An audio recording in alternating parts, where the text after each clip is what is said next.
to be in a movie called Wall Street, and obviously people know so much about it. I guess what was the initial like when they said, "Okay, you got the gig"? Were you like, "Holy crap"? Oh, of Or was it course. like, yeah? Yeah, a bit more than that, actually. I mean, I was like having a real nervous breakdown.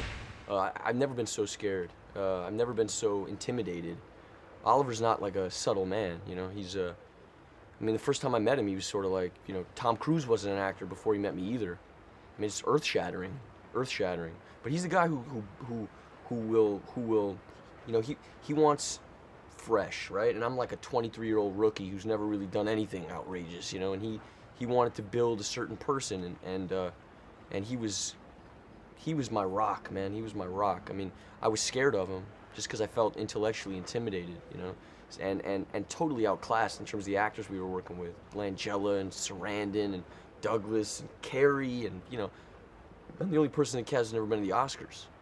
Not that that's a barometer for skill, but you know what I'm saying. Yeah. And so I just felt way intimidated, and the only way I could feel comfy was to go become as astute as I possibly could in the financial world, to the point where people on set would ask me. That was my dream scenario, that I could be the financial expert. And so in the 5 or 6 months that I spent on the film, you know, both in prep and shooting, I went as deep into the world as they'd allow. I learned a lot and had a great time. There's a very specific energy of a day trader, Completely. and also the way they carry themselves when they're out partying or Sure. whatever. I, stereotype, it feels a little bit douchey to me, but Sure. but like since you're in there, what was it like to experience it? And is there a brotherhood that kind of we won't understand because I'm not in that world? Well, I think that, you know, me as an outsider coming in, I was pretty ignorant to, you know, it's quick to vilify them, right? Because they're getting $100 million bonuses and people are starving to death. So it's quick to just, you know, lambaste them. But when I got there, I look at Wall Street like Hershey's chocolate, right? You can't blame them outright for obesity, right? You got to look at the person eating the chocolate and go, whoa, man, maybe you're eating too much chocolate. Yes, it's available, but you can't just blame them for your woes. Same with cigarettes and same with Wall Street. They created free money, and people liked that idea a lot. They refinanced their homes, bought SUVs and flat screen TVs and a pool in the backyard, you know, and they hung themselves.